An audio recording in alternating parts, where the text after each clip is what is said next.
not sure what to say. This all happened rather suddenly, although the last 3 weeks have been long and dragged out. Let me tell you my story. I moved into my new house 3 weeks ago. I moved here to be closer to my friend, Hayley, whose mother wasn't doing so well. Only part of it was because my boyfriend and I were no longer getting along.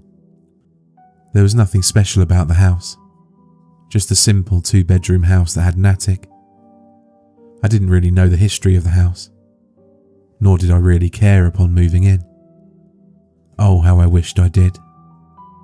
It was only myself living there, so I turned the extra bedroom into a study. The bigger bedroom seemed much better for holding my bed and dresser anyway. I spent the first week unpacking. Nothing seemed out of the ordinary about the house. No damages needing to be fixed, no leaks. Made me wonder why the price tag was so low. Surely such a well-made 2-bedroom house shouldn't have gone for so little. But that is how much I paid for this house. The real estate agent only said that the last family had moved out with their 15-year-old son to be closer to family. Such a plain reason should have warranted more of a search, but I was just happy to have found such a steal.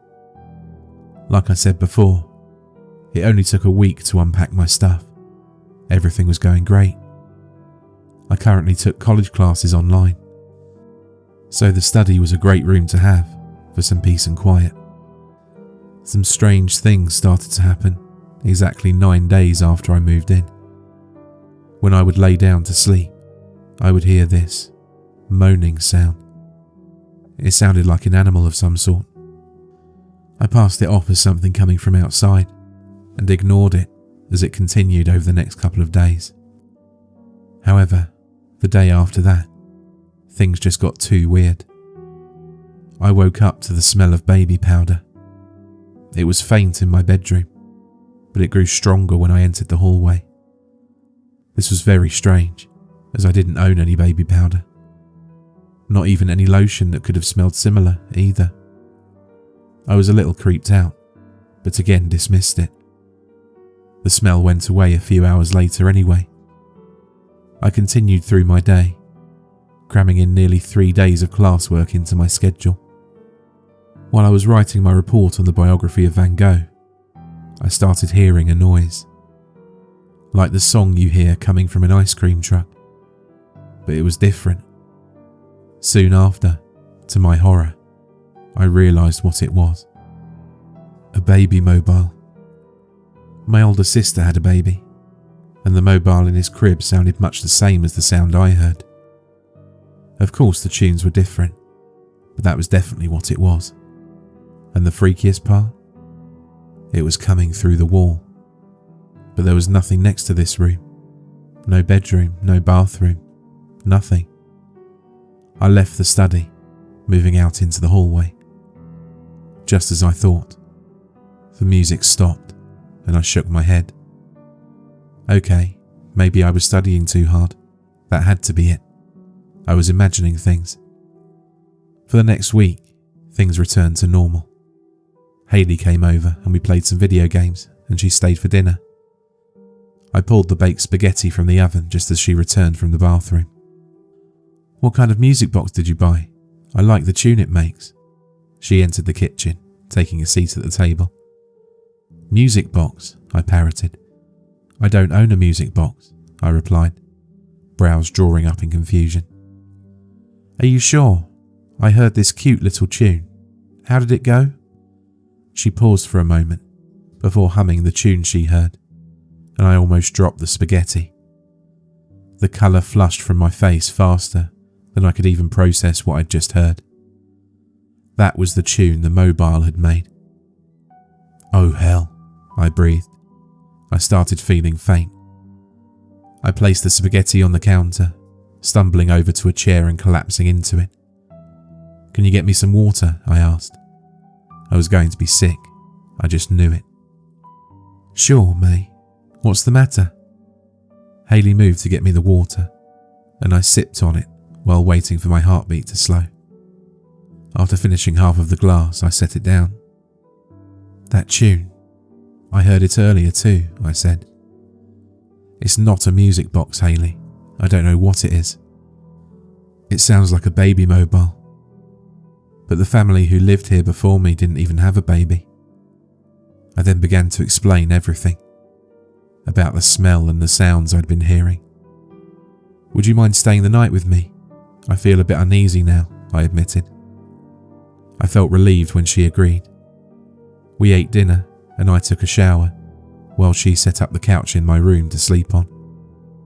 Soon enough, I came back and lent her a pair of my pyjamas, and we both turned in for the night. It was around 3 in the morning when Hayley woke me. I was instantly awake, but it wasn't due to her prodding fingers. No, instead, I'd woken up to the sound of a baby screaming and crying. What the hell? I exclaimed. Hayley looked scared. Are you certain you don't have a baby? Do you hear that, May? Oh, I heard it all right. Hayley, we have to find out what's going on, or else I won't sleep ever again, I said. My mind was made up. I got out of bed, walking out of my room and turning the hallway light on.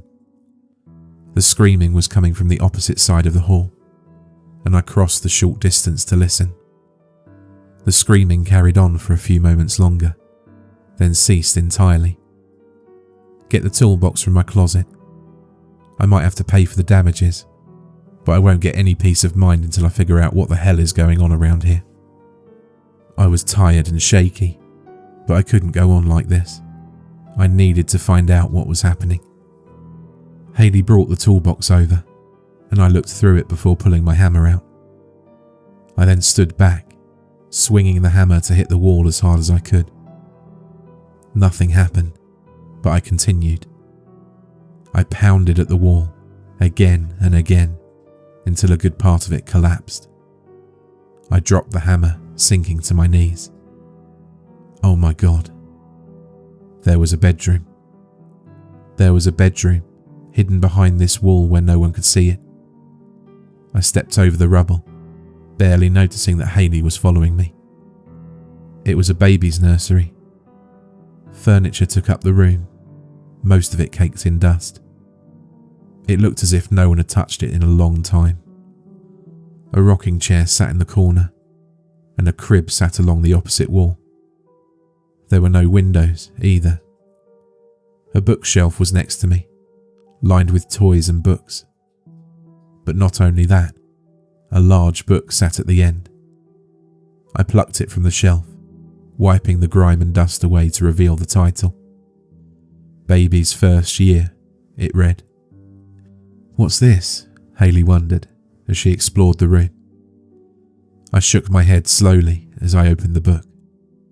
I didn't know. The first page had a picture taped to it. A black and white photo of a baby girl was taped to the page, and the name under was written as Olivia Bethany Cordell. The baby was cute, but she looked off, like she had a physical deformity of some sort. I couldn't say what kind. I flipped the page, finding a birth date listed. October 23rd, 1972. The following details aren't really important, as I look at it now. Just ages of milestones and things like that. May. Hayley was standing next to the crib, hand over her mouth with a terrified expression, masking her face as she peered into it. I dropped the book, going to stand next to her. I peered into the crib as well, and I went white with shock. Oh God. Baby bones. They were fully decayed, but the whole skeletal structure was there. From the skull to the tiny toe bones, everything. That did it. We both left the house as fast as we could, going back to Hayley's house. I couldn't take it. I couldn't stay there anymore. I spent the night taking the couch. The next morning was tense. Neither I or Hayley said a word, but I did borrow her computer. I decided to just throw caution to the wind, searching my address. I didn't find much, but I did find a news article. I started reading it, taking every word in. Here, I'll relay the article the best I can. It's since been removed for reasons unknown to me. Family disappears, father found, local authorities contacted. May 17th, 1972.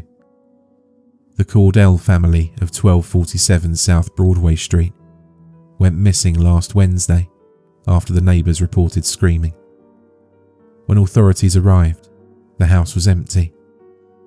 The persons missing are David Cordell, 33, Patricia Cordell, 30, and Tate Cordell, 7. David was found and brought in for questioning 3 days ago, but the rest of the family have yet to be found. Cordell admitted to leaving his 7-month-old daughter, Olivia Cordell, in the house. Police could not find the little girl upon searching the house, but the case is ongoing and still being investigated. That's all that was written. I've moved back into the house since then, and I'm still living there today as I say this. I contacted the police and told them about the body, and they took the bones to be properly put to rest. I haven't had anything happen since, and I'm grateful for that.